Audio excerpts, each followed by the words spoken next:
Të nderuar shikues, jemi rikthyer në pjesën me personalitetin e ditës dhe temën për ditën e sotme.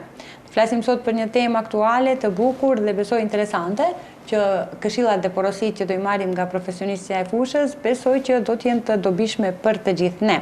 Meqense e dim që jemi në pushimet verore, do të flasim në lidhje me atë se nga pikpamja psikologjike në fakt sa janë të rëndësishme pushimet verore për mirëqendjen emocionale të fëmijëve. Çfarë në fakt fëmijët duhet bëjnë gjatë pushimeve verore që ta largojnë atë kushtimisht të monotoninë dhe njëkohësisht do të marrim këshilla se çfarë duhet të bëjmë edhe në të rriturit gjatë kohës së pushimeve verore.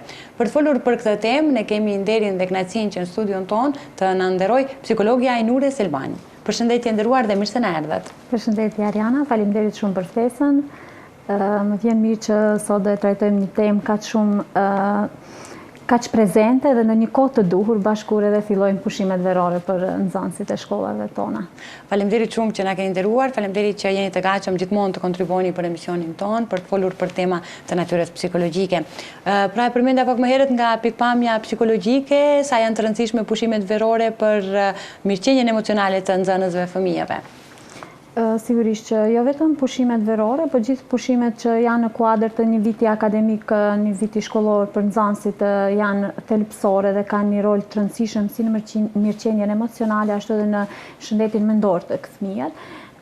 Pushimet verore apo pushimet edhe dimrore të pranverore dhe gjatë gjithë stimeve të cilat mund të ndodhin gjatë një viti akademik, nuk janë vetëm shkëputje nga procesi edukativ arsimor apo humbje nga mësimi, por është një lloj reflektimi i nxënësve, është një lloj ku nxënësit munden të përpunojnë emocionet e veta, vetërregullimin e tyre, të ulin stresin, të ulin angazhimet që ato i kanë përjetuar gjatë gjithë një viti akademik. Tek na, pushimet janë vetëm pushimet verore dhe pushimet dimrore të parapara në një plan nga Ministria e Arsimit dhe Shkencës. Në vendet perëndimore përdoren edhe pushimet pranverore dhe pushimet gjatë vjeshtës, ku na vitin e kaluar patëm një eksperiencë të tillë nga Ministria e Arsimit dhe Shkencës u fut edhe pushimi pranveror që për mendimin tim kishte një efekt shumë pozitiv tek nxënësit. Pushimet verore, përderisa ndalemi tek pushimet verore se janë edhe pushimet më të gjata të cilët nxënësit i kanë, gjatë pushimeve verore nxënësit kanë një hapësirë, mund ta menaxhojnë kohën si duin ato, janë fleksibël në çdo gjë që ato bëjnë. Kanë më shumë kohë të lirë, më shumë mund të merren me aktivitete të lira, me aktivitete sportive, mund ta mbushin kohën me çfarëdo lloj aktiviteti që ato vërtet i pëlqen edhe ta kryejnë. Mund të krijojnë lidhje me bashkëmoshatarët e vet edhe gjatë që nuk i kanë në shkollë, realisht jashtë hapësirave shkollore. Të rrisin vetbesimin nëpërmjet prezencës së tyre në aktivitete të ndryshme, nëpër shkolla verore apo nëpër kampe të ndryshme, të lidhin ngushtë marrëdhëniet familjare, shëtitjet, si zakonisht bëhen edhe pushimet gjatë sezonit veror, pushimet familjare ku prindrit bashkë me fëmijët vizitojnë vende të ndryshme. Ku kanë familjet e tyre, po. Por sa është dhe është e nevojshme që fëmijët të kenë një, le të themi, një strukturë, një koncept, një rutinë edhe gjatë pushimeve verore, apo duhet që gjatë pushimeve verore fëmijët të lëmë të lirë? Okej. Normalisht që kjo realisht është një temë që është duke u diskutuar shumë periudhës së fundit, nëse na gjatë pushimeve duhet nxënësit fëmijët t'i lejmë të lirë apo duhet ato t'i angazhojmë, duhet të krijojmë një rutinë apo një strukturë në kohë. Sigurisht që një rutinë fleksible, një rutinë jo shumë rigide, ashtu siç është gjatë periudhës së vitit akademik, është e mirë dhe e mirë se ardhur për fëmijët. Realisht fëmijëve duhet të krijohet një rutinë, si zakonisht në kohën e gjumit, në kohën e ushqimit, në kohën e lojës, koha kur do merren me aktivitete të lira, kur me aktivitete sportive apo diçka e tillë. Kjo ndihmon fëmijët që të kenë më shumë siguri, më shumë vetbesim edhe të kenë një vetrregullim të tyre. Hulumtime të ndryshme realisht flasin për këtë se si të krijojmë një rutinë apo a është një rutinë e mirë për pushimet verore. Edhe atë nga Instituti Nacional për Fëmijët kanë vërtetuar një lidhshmëri të rëndësishme midis asaj mungesës një rutine dhe vetë disiplinës së nxënësve, vështirësisë atyre të kthimit në shkollë apo edhe rënjes akademike. Na shumë herë dëgjojmë nga mësueset në shtator që nxënësit kanë ra nga mësimi, disa nxënës kanë vështirësi më në të lexuarit, disa nxënës kanë vështirësi në të shkruarit, për shkak se ato gjatë gjithë vitit, gjatë pushimit veror nuk e kanë praktikuar të njëjtën. Studimet tjera theksojnë rëndësinë e kohës lirë, që fëmijët ta plotësojnë vetë kohën e lirë, të merren me aktivitete të lira, të argjojnë kohën si dujnë ato. Mendoj që është shumë e rëndësishme një balans të krijohet. Midis asaj se çka duan fëmijët, edhe angazhimeve të lehta të cilët prindrit munden t'i vendosin në një përditshmëri të pushimeve verore tek fëmijët e tyre. Është shumë e rëndësishme që prindrit të krijojnë një balans të dy këtyre sferave. Me qenë se pak më herët përmendet aktivitetet si për shembull kampet verore. Sa është e rëndësishme pjesëmarrja në për aktivitetet të tilla, për shembull siç janë kampet verore, sportet, artet e kështu me radhë, të gjitha këto në zhvillimin emocional të fëmijës dhe në rritjen e vetbesimit të tij? Patjetër që kanë një rol të rëndësishëm, një thelbësor. Prezenca e fëmijëve në kampet verore, në aktivitetet sportive, në aktivitetet tjera të cilët prindrit kanë vendosur ose bashkë me këtu është shumë e rëndësishme që fillimisht prindrit të diskutojnë me fëmijët nëse ato duan të marrin pjesë në një kamp veror ose jo. Se në të shumtën e rasteve ne kemi fëmijë të cilët shkojnë, vizitojnë një kamp veror, vizitojnë një aktivitet sportiv, qoftë ai volejboll, basketboll, futboll, mirë po kjo është dëshirë e prindërve, nuk është dëshirë e fëmijës. Fillimisht, pas përfundimit të vitit akademik, prindrit duhet ulen edhe të bëjnë një strukturë, erdhën përsëri te struktura për të bërë një plan se si ne do i kalojmë pushimet verore. Edhe mirë është që të konsultohet me fëmijët nëse ato dëshirojnë që të marrin pjesë në këtë shkollë verore, ta shpalosin programin që ka ajo shkolla verore ose munden t'i ofrojnë fëmijës 2 shkolla të ndryshme, të cilët ato pastaj të bëjnë zgjedhjen se ku duan të shkojnë. Nëse një fëmijë shkon me dëshirë në një aktivitet sportiv apo shkon me dëshirë në një kamp veror, në një shkollë verore, si që themi neve, ai normalisht që ka produktivitet, do kese efekte pozitive të fëmija. Nëse fëmija shkon atje vetëm për shkak se dëshirës së prindërve, normalisht që kjo nuk do i sjellë fëmijës ndonjë përfitimi realisht. Për aktivitetet të ndryshme, siç këto që i përmendet ti kampet verore, aktivitetet sportive dhe tjera, tek fëmijët krijojnë shkatësi sociale më të rritura, do të thonë fëmijët njoftohen me rrethe të ndryshme, njoftohen me kultura të ndryshme, krijojnë një rreth më të gjerë social, krijojnë më shumë vetbesim, marrin praktika nga njëri tjetri, ndajnë përvoja të ndryshme, edhe kjo u arrit edhe vetbesimin, edhe vetvlerësimin, edhe sigurinë, edhe atës që kur do kthehen në shkollë do kenë për çka ato të flasin apo të diskutojnë me bashkëmoshatarët e tyre. Megjithatë, ndërlidhemi edhe një herë me pyetjen paraprake. Gjatë kohës së pushimeve verore, fëmijët domethënë apo duhet t'i lëmë që të çlodhen ose që duhet të kryejnë edhe gjatë pushimeve detyra të ndryshme, për shembull akademike. Sigurisht ndërlidhet me atë që më herët e përmendet. Shife, për detyrat akademike, realisht ka një udhëzues, që është i shfaqur në vetfaqen e Ministrisë së Arsimit dhe Shkencës, edhe gjatë vitit akademik. Realisht, mësimdhënësit, kur japin detyran fëmijëve, duhet ta kenë parasysh pse u japin ato detyra. Çka duan të nxisin me ato detyra? Çka duan të përfitojnë me ato detyra? Cila është arsyeja që mësimdhënësi e jep një detyrë shtëpie nxënësit? Kjo vlen edhe për pushimet verore. Është mirë që mësimdhënësit të konsultohen me këtë një udhëzues, edhe pastaj të vendosin nëse do japin detyra shtëpi ose jo. Më herët është përdor një angazhim më i madh i nxënësve.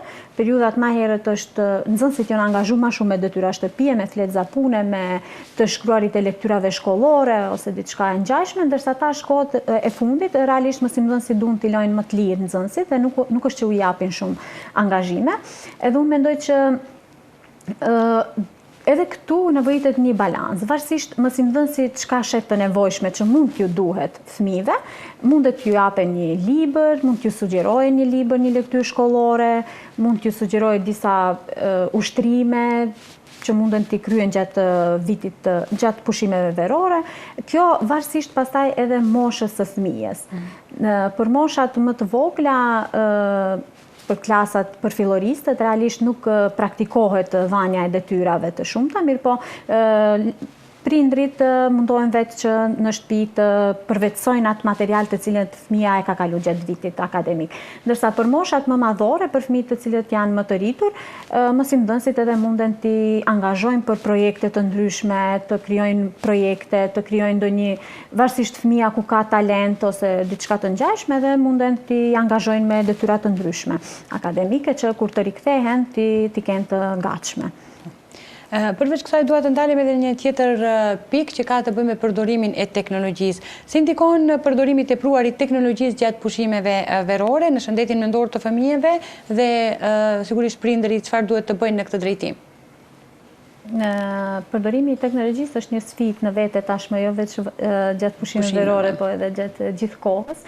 Fëmijët kanë një akses të lartë mbi teknologjinë. Realisht tashmë çdo fëmijë ka një telefon, ka një tablet, ka një kompjuter, ka televizor në shtëpi, edhe shumë lehtë është i qasshëm.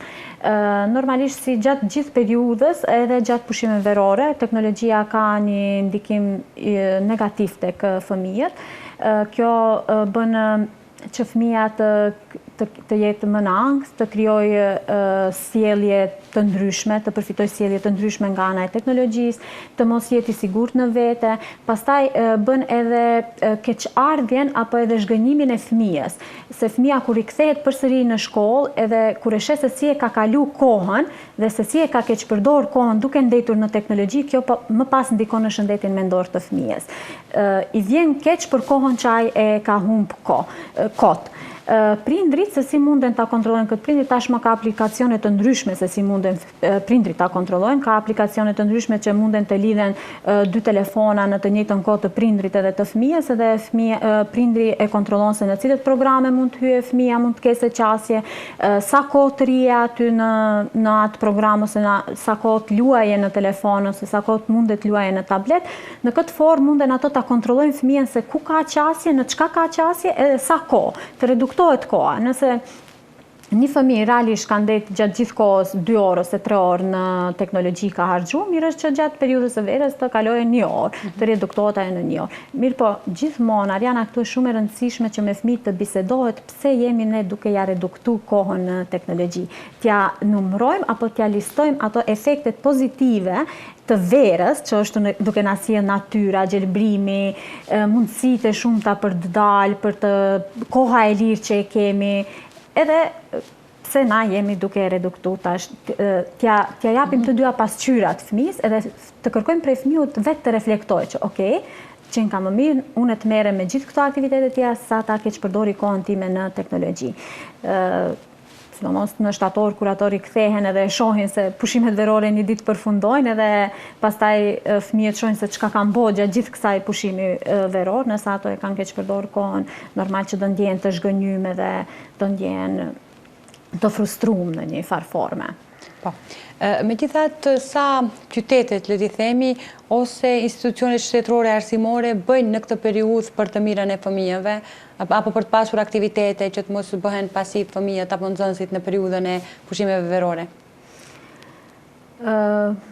Fatkeqësisht shumë pak, do kisha thënë, shumë pak bëjnë institucionet shtetërore. Gjithçka që është e ndërmarrë për çdo aktivitet, merren shoqatat jo qeveritare, organizata të ndryshme, private, qendra të ndryshme të cilët janë të fokusuar në fushën e edukimit dhe rritjes së fëmijëve. Ndërsa nga institucionet shtetërore unë nuk shoh ndonjë hap konkret, përveç se aktiviteteve sportive që i organizojnë, që kjo është për të përshëndetur realisht. Shumë mirë që të paktën e bëjnë edhe këtë. Në Gostivar unë do e kisha përmend që 2 ose 3 vite me radhë, tash nëse nuk gaboj, është organizuar një shkollë verore në kuadër të komunës. Mirë po kjo nga viti i kalum është ndërprerë. Kam pa interesim shumë të madh të nxënësve në fund të vitit akademik, edhe këtë vit e pash që shumë nxënës veç se ngelen me pyetjen a do ketë këtë vit shkollë verore, si do jetë organizuar ose diçka e tillë. Institucionet shtetërore fatkeqësisht na shumë pak bëjnë në këtë fushë, shumë pak u ofrojnë nxënësve edhe gjatë vitit akademik realisht, jo më gjatë pushimeve verore. Ku gjatë pushimeve verore duhet të jenë të dyfishuar me të gjithë aktivitetet. diçka veç aktivitetet dhe sportive, unë nuk shoh që institucionet merren me diçka tjetër më konkrete. A realisht do kishte qenë shumë efektive, se kjo edhe do ju ndihmonte edhe mësimdhënësve të cilët janë të angazhuar në shkolla. Mësimdhënësit gjatë gjithë muajit të parë të pushimeve verore janë të angazhuar në shkolla, mirë po pa një angazhim konkret.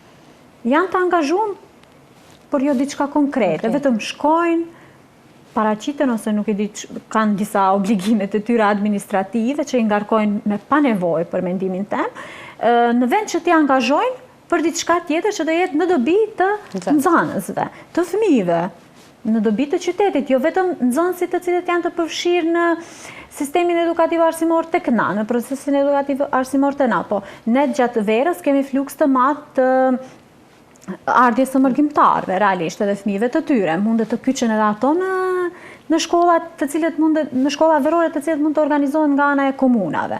Edhe kjo besoj që do kishte sjellë diçka shumë pozitive, do kishte sjellë ndërthurje të kulturave. Fëmijët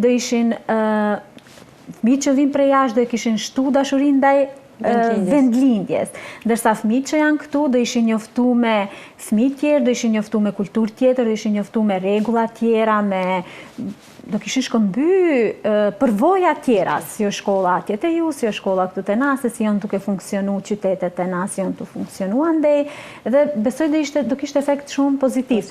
Më vjen realisht jana prej këtu mundemi të ftojmë institucionet shtetërore, realisht unë besoj që kjo është në kuadër të komunave edhe të shkollave.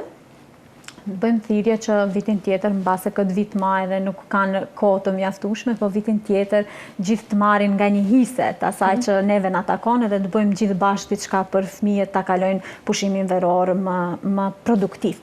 Edhe pse unë këtu do e kisha shtu pushimi veror të na shumë i gjatë. Pushimi veror ka nevojë që të ristrukturohet edhe të jetë të paktën për 2 javë më i shkurtë. Edhe të shtohet një pushim pranveror, i cili do krijojë një lloj frymëmarrje. Është tamam, pushimet e shkurtra krijojnë një frymëmarrje si për nxënësit, për mësimdhënësit, për prindërit, edhe për gjithë ato të cilët janë të kyçur në mënyrë direkte në gjithë këtë proces. Edhe pse jo edhe një pushim gjatë periudhës së vjeshtës ta kenë nxënësit për të marrë frymë dhe për t'u rikthy. Pushimet e shkurtra janë veç kësaj frymëmarrjes krijojnë një lloj motivimi për t'u rikthyr përsëri bankave në shkollë. Tamam me një përqendrim më të lartë edhe me një motivim shumë më të lartë nxënësit i rikthehen asaj.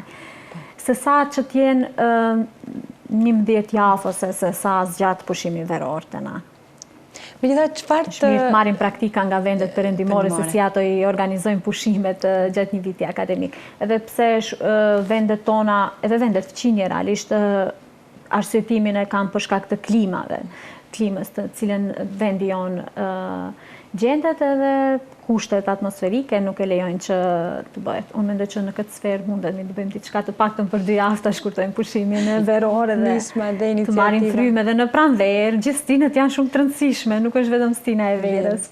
Nisma dhe iniciativa të dobishme, këto sigurisht edhe për nxënësit, për fëmijët. Po megjithatë, çfarë duhet lexuar gjatë verës? Cili është vlerësimi juaj? Çfarë duhet lexuar gjatë verës? Atë çka duim ta lexojmë, do kisha thënë fillimisht. Gjatë verës preferohet të lexohen libra të cilët janë të lehtë, nuk kërkojnë shumë angazhim, nuk kërkojnë shumë koncentrim, nuk kërkojnë shumë punë edhe. Për fëmijët, nëse flasim për moshën e fëmijëve, është mirë që të lexohen pralla ose enciklopedi, tregime, romane shkurtë, libra me poezi. Mirë po shif Ariana, edhe këtu është shumë e rëndësishme çka do fëmia të lexojë. Mirë është që prindrit ose mësimdhënësit kur japin lektyrat shkollore, gjatë fundit të vitit akademik, t'i marrin fëmijët edhe të shkojnë në bibliotekë. Shkojnë në bibliotekë edhe aty të vendosin bashkë me bibliotekisten, për këtë edhe më shumë kanë informacion bibliotekistët, sigurisht kanë një kënd të veçantë për verën, se çka të lexojmë gjatë verës edhe t'u ofrojnë nxënësve. Shihni këto libra na i kemi caktuar që mundeni ju t'i lexoni gjatë sezonit veror. Edhe hajde të zgjedhë secili fëmijë atë libër çka do ta lexojë. Nëse fëmia e zgjedh vetë librin, unë besoj shumë që ai fëmijë do e lexojë atë libër. A nëse na ja imponojmë, ose ja japim ta lexojë dhe i themi këtë libër do ta lexosh për pushimet verore. Dyshojnë atë që fëmia edhe mund ta lexojë, po dyshojnë atë kënaqësinë që mund t'i sjellë libri fëmijës. Që e zgjedh vetë që e zgjedh vetë. Kjo edhe të na të rriturit është, nëse unë ta imponoj një libër ty, ti mundish ta lexosh vetëm që të më tregosh që e ke lexuar. Mirë, po sa të ka kënaq ai libër është shumë e rëndësishme. Sa ti e ke ndjejt atë libër që ke desh ta lexosh. Gjatë periudhës së verës preferohet të lexojnë libra më të lehtë, libra të cilët zhvillojnë imagjinatën të fëmijët, zhvillojnë kreativitetin, të mos e shtypim kreativitetin e fëmijëve. Fëmijët janë shumë kreativ. Mjafton që na vetëm t'i nxisim prej jashtë. Shumë pak nxitje dhe ato menjëherë e shfaqin vetëm, po edhe dalin në sipërfaqe. Kreativiteti i tyre. Megjithatë, cilat ishte ajo porosia ose disa nga porositë, këshilla që do i ishte drejtuar prindërve për ta bërë një verë periudhë më të shëndetshme për fëmijët e tyre? Prezenca e tyre. Definitivisht unë mendoj që prezenca e prindërve tek fëmijët do e bëjë një verë edhe më të këndshme për fëmijët. Shëtitjet e tyre të shtohen shëtitjet familjare, të organizohen sa më shumë vizita të vendeve të ndryshme, që ofshin ato edhe brenda vendit në cilin jetojnë, mirë po t'jenë ato familjare, që fëmijët ta ndjejnë që janë duke kaluar kohë produktive me rrethin e ngushtë familjar, do të thonë prindrit, motra, vëllezrit, ose edhe duke i shtu këtu edhe gjyshit. Pse jo? Mendoj që prezenca e prindërve është diçka që fëmijët do kishte bëu pushimet verore dhe më të këndshme. Pa mos shtu shumë gjëra tjera, mos listojmë sende, se pa e pasur prezencën, në kot nëse kemi shtu, mund të shtojmë edhe ta zgjerojmë listën me plot gjëra tjera, mund edhe fëmijëve të ofrojmë shumë gjëra, nëse nuk kemi ofru prezencën, është e kohët. Sigurisht, Nur, faleminderit për këtë bisedë kaq të këndshme, ashtu siç u munduam që edhe fëmijëve nxënësve t'u bëjmë një verë të këndshme, të dinë se si ta kalojnë verën dhe porosit për prindërit që fëmijët e tyre të kenë një verë të këndshme. Faleminderit për këtë bisedë të kësaj pasdite. Është kënaqësi gjithmonë që ti jesh pjesë e emisioneve tona për të folur për tema të aspektit psikologjik dhe gjithmonë sjell pozitivitet nëpër emisionet tona. Faleminderit shumë. Faleminderit shumë Mariana. Faleminderit që ke zgjedhur ta trajtosh një temë kaq shumë të rëndësishme dhe kaq e thjeshtë që duket prej jashtë.